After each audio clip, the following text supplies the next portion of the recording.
बसची रुतली चाके,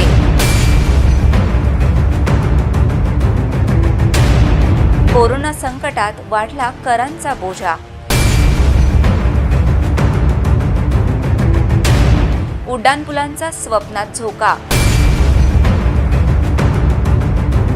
भाजी मार्केटने चुकला काळजात ठोका,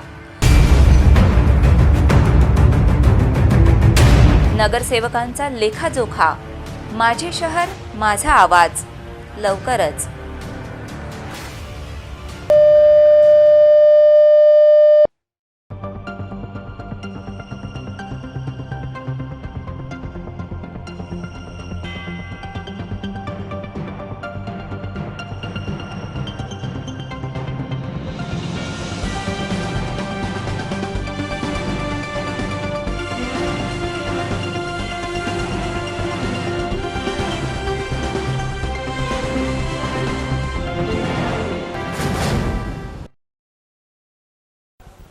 नमस्कार, आरआरसी न्यूज के हिंदी समाचार बुलेटिन में मैं मानसी आपका हार्दिक स्वागत करती हूं। सबसे पहले एक नजर आज की सुर्खियों पर। हेडलाईनचे प्रायोजक आहेत Ahuja global furniture and electronics, अकोल्याचे परिपूर्ण शोरूम। तीनों कृषि कानूनों को वापस लेने की प्रधानमंत्री की घोषणा।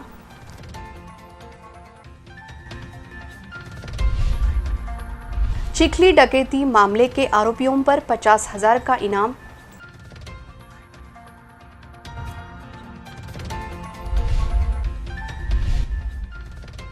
अकोला में संचारबंदी के दौरान पुलिस का हल्का बल प्रयोग।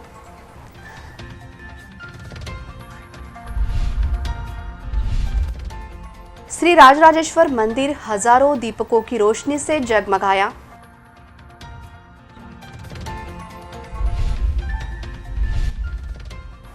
निलंबन के भय से एसटी मैकेनिक ने की आत्महत्या।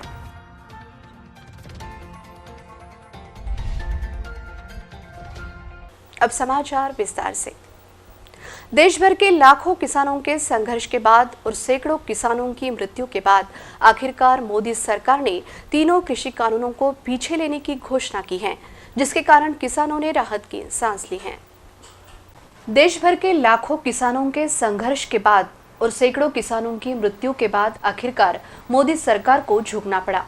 प्रधानमंत्री नरेंद्र मोदी ने तीनों कृषि कानूनों को पीछे लेने का निर्णय लिया है। प्रधानमंत्री ने शुक्रवार को देश को संबोधित करते हुए 18 मिनट के भाषण में यह बड़ी घोषणा की। किसानों के हित के लिए सरकार ने यह कानून अच्छे उद्देश्य से लाया था, परंतु कुछ किसानों को समझाने में हम असफल रहे, ऐसी बात उन्होंने कही। इसी के साथ उन्होंने देश से माफी मांगी है। इस दौरान प्रधानमंत्री की घोषणा से किसानों को बड़ा दिलासा मिला है। किसानों ने इस निर्णय का स्वागत किया है। ऐसे काले कानूनों की वास्तव में जरूरत थी क्या, इस प्रकार का सवाल भी किसान उपस्थित कर रहे हैं। इस कानून के विरोध में 300 से अधिक किसानों को अपनी जान गंवानी पड़ी है, उसका क्या, इस प्रकार का सवाल खड़ा करते हुए संसद में यह काले कानून रद्द होने चाहिए, इस प्रकार की अपेक्षा व्यक्त की जा रही है। इस निर्णय को लेकर मान्यवरों ने आरआरसी न्यूज से बोलते हुए अपनी प्रतिक्रिया व्यक्त की। देशाच्या पंतप्रधानांनी 3 काळे कायदे मागे घेण्याच्या संदर्भामध्ये प्रक्रिया सुरू करतोय ही जी घोषणा केली ही स्वागतार्ह आहे। आता खऱ्या अर्थाने 56 इंच छाती सरकारची आहे की शेतकऱ्याची आहे हे लोकांच्या लक्षात आलं आणि खरोखरच हे कायदे किती कर्दतगाळ होते आणि म्हणून सरकारला ते मागे घ्यावे लागण्याची प्रक्रिया सुरू करावी लागत आहे। नाही, तोपर्यंत शेतकरी तिथून वापसी होणार नाही। शेतकरी जागर मंच गेल्या वर्षभरापासून या आंदोलनामध्ये अकोला जिल्ह्यात सहभागी झालेला आहे। शेतकरी जागर मंचने हे कृषी कायदे कसे शेतकऱ्यांच्या विरोधात आहेत म्हणून गेल्या वर्षभरात 370 गावात जाऊन शेतकऱ्यांना जागरण केलं। त्यांना सांगितलं की हे कृषी कायदे शेतकऱ्याच्या विरोधातले आहेत, आपण या कायद्याच्या विरोधात रान पेटवलं पाहिजे म्हणून शेतकरी जागर मंच गेल्या वर्षभरापासून अनेक आंदोलनं करीत आहेत आणि जोपर्यंत हे बिल वापसी होत नाही तोपर्यंत शेतकऱ्याच्या मागण्या आणि शेतकरी जागर मंच हे आंदोलन मागे घेणार नाही। केंद्र सरकारने म्हणजे आज सकाळी मोदीजींनी, पंतप्रधान माननीय मोदीजींनी एक घोषणा केली की आम्ही हे तिन्ही कायदे कृषी कायदे वापस घेत आहे। परंतु कसं आहे, आता गेल्या अनेक वर्षापासून सरकार काही जे सांगते ते पूर्ण काही करत नाही। निवडणुकीच्या पूर्वी असेल की आम्ही 15 लाख देऊ किंवा 2 कोटी लोकांना रोजगार देऊ दरवर्षी, हे काही सगळं शक्य झालं नाही. त्याच्यामुळे आज जरी सरकार म्हणत असेल की आम्ही हे कायदे मागे घेत आहोत, परंतु परिस्थिती अशी आहे की जसे सरकारने हे कायदे संसदेत पास केले, तसेच आता संसदेचं अधिवेशन आहे की आता येत्या 29 तारखेपासून, त्यावेळी सरकारने हे कायदे संसदेमध्ये मांडावे, ते रद्द करावे. मित्रांनो, देशाचे पंतप्रधान नरेंद्रजी मोदी यांनी 3 शेतकरी विरोधी कायदे आम्ही येणाऱ्या संसदेच्या अधिवेशनामध्ये मागे घेऊ हा जो काही निर्णय घेतलेला आहे, या निर्णयाचं देशातील प्रत्येक शेतकऱ्यांकडून स्वागत होत आहे. पण मित्रांनो, ज्या ज्या शेतकऱ्यांनी या चुकीच्या धोरणाविरुद्ध आवाज उठविला त्या शेतकऱ्यांचं खऱ्या अर्थानं मी अभिनंदन करतो की तुमच्या लढ्याला खऱ्या अर्थानं आज यश मिळालं आहे. चिखली में आनंद इलेक्ट्रॉनिक्स में डकैती हुई थी, जिसमें दुकान संचालक की हत्या कर दी गई थी. इस मामले के आरोपियों की जानकारी देने के लिए पुलिस ने 50,000 के इनाम की घोषणा की है. चिखली के आनंद इलेक्ट्रॉनिक्स दुकान के मालिक कमलेश पोपटलाल की दुकान में लूटमारी की गई थी. इस दौरान तलवार से वार कर उनकी हत्या करने वाले अज्ञात 3 आरोपियों की जानकारी देने वालों को 50,000 रुपयों का इनाम देने की घोषणा बुल्ढाना जिला पुलिस अधीक्षक अरविंद चावरिया ने की है. चिखली के जयस्तंभ चौक में स्थित आनंद इलेक्ट्रॉनिक्स दुकान में 17 नवंबर की रात 10 बजे के दौरान 3 आरोपी आए थे, जिनमें से 2 आरोपी दुकान में घुसे थे, जिन्होंने दुकान मालिक कमलेश पोपट पर हमला कर लूटमारी की थी. उन पर तलवार से हमला किया गया था, जिसमें उनकी मौत हो गई थी. वारदात को अंजाम देने के बाद आरोपी घटनास्थल से फरार हो गए थे. इस मामले में चिखली पुलिस स्टेशन में विभिन्न धाराओं के तहत मामला दर्ज किया गया था. इस मामले में आरोपियों की जानकारी देने वालों को 50,000 रुपये का इनाम देने की घोषणा पुलिस ने की है. अकोला शहर में 21 नवंबर की सुबह तक रात में संचारबंदी लागू की गई है. फिर भी लोग मानने के लिए तैयार नहीं हैं, जिसके बाद पुलिस ने हल्का बल प्रयोग शुरू किया है. त्रिपुरा में हुई हिंसक घटना के बाद अमरावती में भी इसका असर दिखाई दिया था, जिसके बाद अकोला शहर में पहले 2 दिन, उसके बाद अब 21 नवंबर की सुबह तक जमाबंदी और संचारबंदी के आदेश लागू किए गए हैं. सुबह 6 बजे से शाम 7 बजे तक जमाबंदी, जबकि रात 7 बजे से सुबह 6 बजे तक संचारबंदी के आदेश लागू किए गए हैं. बावजूद इसके अकोला शहर के नागरिक इस आदेश का पालन नहीं कर रहे हैं, जिसके कारण रात 7 बजे के बाद सड़कों पर घूमने वाले लोगों पर पुलिस द्वारा सौम्य बल प्रयोग करना शुरू किया गया है. अकोला शहर के जय हिंद चौक, गांधी मार्ग, मालीपुरा सहित प्रमुख मार्गों पर पुलिस द्वारा सौम्य बल प्रयोग किया जा रहा है. 21 नवंबर की सुबह 6 बजे तक जमाबंदी और रात के समय संचारबंदी लागू की गई है, जिसे देखते हुए नागरिक पुलिस प्रशासन को सहयोग दे और किसी भी प्रकार की अफवाहों पर ध्यान न दे, इस प्रकार का आह्वान पुलिस प्रशासन द्वारा किया जा रहा है. अपने जितने भी जरूरी काम हैं वो रात 7 बजे के पहले निपटा ले और 7 बजे के पहले अपने घर पहुंचे और पुलिस प्रशासन को सहयोग करे, इस प्रकार का आह्वान किया जा रहा है. संचारबंदी को अभी भी लोग गंभीरता से नहीं ले रहे हैं, जिसके कारण पुलिस को बल प्रयोग करने की नौबत आ रही है. इस प्रकार के दृश्य सभी ओर नजर आ रहे हैं. कोरोना वायरस के संक्रमण काल में लोगों ने लॉकडाउन का अनुभव लिया है, उसी प्रकार का अनुभव अभी महसूस किया जा रहा है. अकोला में अत्यंत उत्साह के साथ देव दीपावली मनाई गई. श्री राजराजेश्वर मंदिर में 10,000 दीपकों की आरास की गई, जिसके कारण मंदिर रोशनी से जगमगा उठा था. अकोला शहर में अत्यंत उत्साहपूर्ण वातावरण में देव दीपावली का आयोजन किया गया. अकोला के आराध्य दैवत श्री राजराजेश्वर मंदिर में 10,000 दीपक जलाकर देव दीपावली का पर्व मनाया गया, जिसके कारण श्री राजराजेश्वर मंदिर का परिसर दीपकों की रोशनी से जगमगा उठा था. जिला और पुलिस प्रशासन द्वारा 21 नवंबर तक रात 7 बजे से अकोला शहर में कर्फ्यू लागू किया गया है, जिसके कारण शहर के नागरिक देव दीपावली से वंचित रहे, जिसकी वजह से लोगों में नाराजगी व्याप्त हो गई है. गुरुवार को देव दीपावली का आयोजन शहर के सभी मंदिरों में किया गया था, परंतु संचारबंदी का आदेश लागू होने के कारण अधिकांश मंदिरों में देव दीपावली का आयोजन नहीं हो पाया. लेकिन अकोला शहर के आराध्य दैवत श्री राजराजेश्वर मंदिर में अत्यंत उत्साहपूर्ण वातावरण में देव दीपावली का आयोजन किया गया. संचारबंदी का समय लागू होने से पहले श्रद्धालुओं ने श्री राजराजेश्वर मंदिर में 10,000 दीपक लगा दिए थे, जिसके कारण पूरा मंदिर परिसर दीपकों की रोशनी से जगमगा उठा था. हर साल श्री राजराजेश्वर मंदिर में देव दीपावली का आयोजन किया जाता है. मंदिर की शोभा देखने के लिए रात के समय हजारों नागरिक आते थे, परंतु रात 7 बजे से संचारबंदी का आदेश लागू होने के कारण लोग देव दीपावली का आनंद लेने के लिए मंदिर तक नहीं पहुंच पाए, जिसे लेकर नागरिकों में नाराजगी जताई जा रही है. आरआरसी नेटवर्क ने अपने दर्शकों के लिए श्री राजराजेश्वर मंदिर में आयोजित देव दीपावली के कुछ दृश्य उपलब्ध कराए गए हैं। पिछले कई दिनों से एसटी कर्मचारियों की हड़ताल चल रही है। इस दौरान निलंबन के डर से एक एसटी मैकेनिक द्वारा विष प्राशन कर आत्महत्या करने की घटना सामने आई है।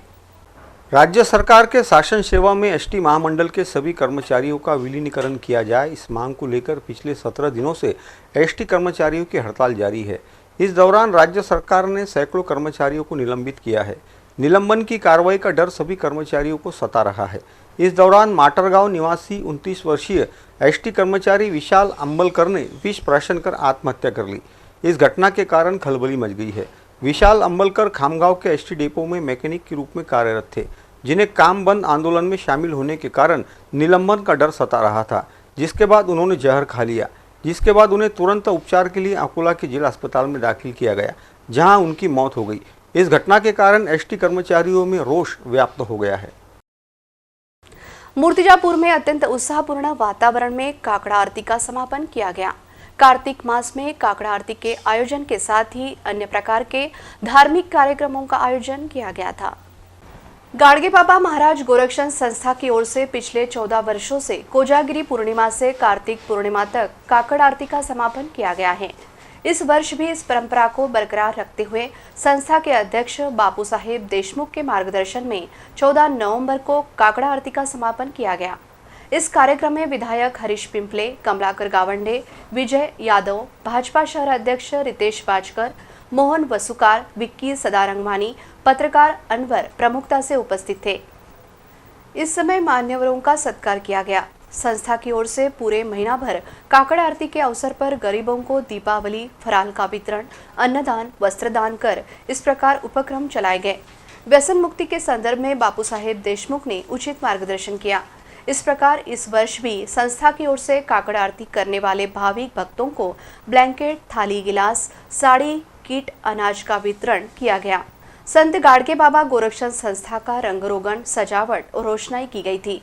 इस वर्ष काकड़ आरती समापन कार्यक्रम में हरिभक्त परायण भरत महाराज रेले के काले का कीर्तन और महाप्रसाद का आयोजन भी किया गया था।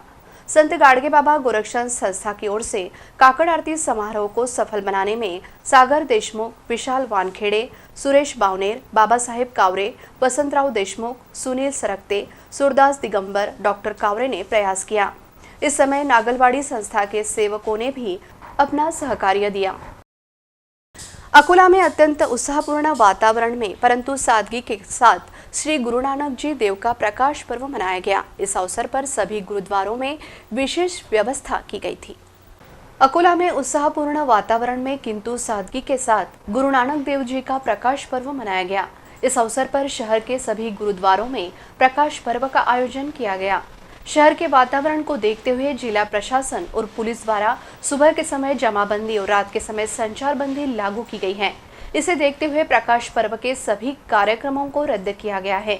शुक्रवार को श्री गुरु नानक देव जी के प्रकाश पर्व का आयोजन सभी गुरुद्वारों में किया गया, जहां नागरिकों ने पूजन और दर्शन का लाभ लिया। जिला प्रशासन के निर्देशों का पालन करते हुए इस साल प्रकरण अत्यंत सादगी के साथ मनाया गया, जिसमें सिख भाई बहनों ने एक दूसरे को प्रकाश पर्व की शुभकामनाएं दी। अकोला के सभी गुरुद्वारों में प्रकाश पर्व का आयोजन अत्यंत सादगी के साथ किया गया। वातावरण में परिवर्तन के कारण तुअर की फसलों पर विपरीत परिणाम हो रहा है, जिसके कारण किसानों ने अपनी फसलों को लेकर चिंता व्याप्त हो गई है। बालापुर तहसील में खरीफ की फसलों के आरंभ से ही किसान वर्ग को नुकसान का सामना करना पड़ा।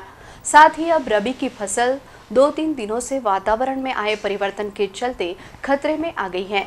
2-3 दिनों से हाथरुण परिसर में तापमान में वृद्धि देखने को मिल रही है और आसमान में बादल छाए हैं। वातावरण में इस परिवर्तन के कारण रबी की फसल का नुकसान होने से किसान पर संकट आन पड़ा है। सोयाबीन फसल के नुकसान के बाद किसान को तुअर की फसल से आशा है। फिलहाल खेतों में तुअर की फसल लहलहा रही है। कुछ खेतों में तुअर की फसल पर फलियां भी आ गई हैं, जिससे वातावरण में परिवर्तन या बारिश आने पर तुअर की फसल का नुकसान होने की संभावना दिखाई दे रही है। इसलिए किसान चिंताग्रस्त हो गया है। इसे ध्यान में रखते हुए खेतों में तुअर की फसल पर महंगी दवाइयों का छिड़काव करने का दृश्य नजर आ रहा है।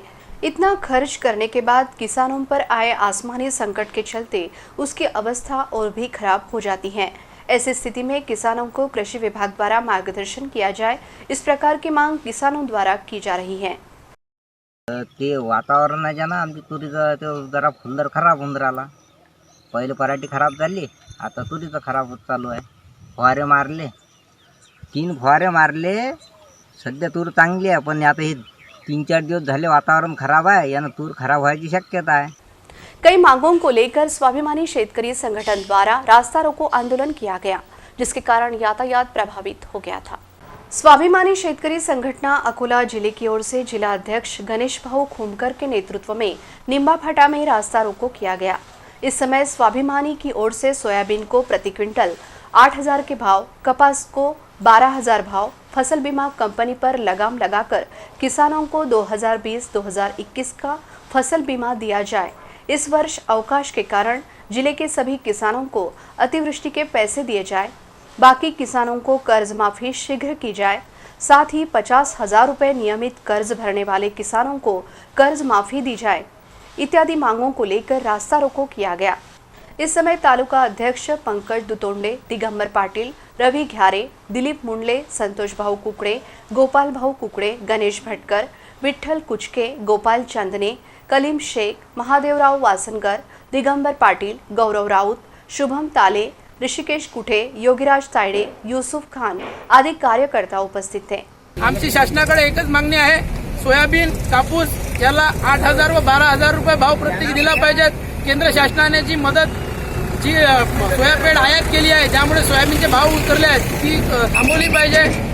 त्यानंतर ओला दुष्काळ जो जाहीर केला आहे त्याचे पैसे मिळाले पाहिजे आणि एचडीएफसी बँकेने जे शेतकऱ्यांचे पैसे थांबवले आहेत, जो पीक विमा थांबवला आहे तो मिळाला पाहिजे। या व इतर मागणीसाठी आम्ही आज रस्त्यावर उतरलो आहे व यानंतर याच्यापेक्षाही उद्रेकित आंदोलन केले जाईल जर शासनाने आमच्या मागण्या मान्य केल्या नाहीत तर।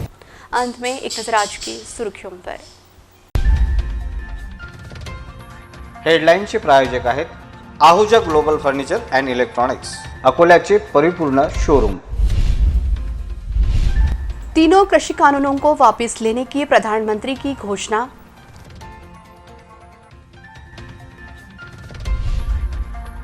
चिखली डकैती मामले के आरोपियों पर 50,000 का इनाम।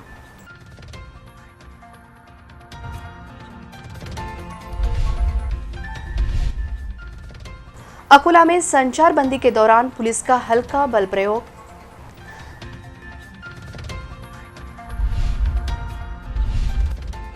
श्री राजराजेश्वर मंदिर हजारों दीपकों की रोशनी से जगमगाया।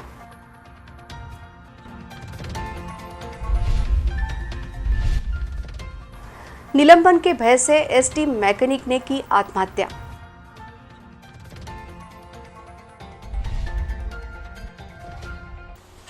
फिर मिलेंगे शहर की ताजा जानकारी तथा महत्वपूर्ण घटनाओं के साथ। नमस्कार।